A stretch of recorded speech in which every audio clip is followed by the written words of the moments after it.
ধন্যবাদ জানাবো আমাদের নেত্রী মমতা বন্দ্যোপাধ্যায় এবং আমাদের সাধারণ সম্পাদক অভিষেক বন্দ্যোপাধ্যায়কে, যারা আমার ওপর আস্থা এবং ভরসা রেখেছে। এবং কুলটিতে জানেন আমরা বিগত নির্বাচনে বিধানসভাতে পরাজিত হয়েছিলাম। আমাদের কর্তব্য হবে কুলটিকে পুনরুদ্ধার করা এবং কুলটিতে তৃণমূল কংগ্রেসকে জয়ী করা। সেখানে আমাদের যারা নেতৃত্ব আছেন, যারা কর্মীরা রয়েছেন, আমি সকলকে সঙ্গে নিয়ে একসাথে মিলে কুলটি পুনরুদ্ধারের কাজে আজ থেকে নেমে পড়ব।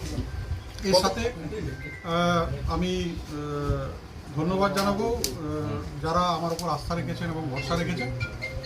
আমাদের কুলটির যে জনগণ, তাদেরকে আমি প্রণাম জানাই, ধন্যবাদ জানাই এবং অভিনন্দন জানাই যে তারা যাতে আমাকে আশীর্বাদ করেন আগামী যে নির্বাচন, এই নির্বাচনে তাদের আশীর্বাদ নিয়েই আমি আশা করব যে কুলটির প্রতিনিধিত্ব করার সুযোগ কুলটির মানুষ আমাকে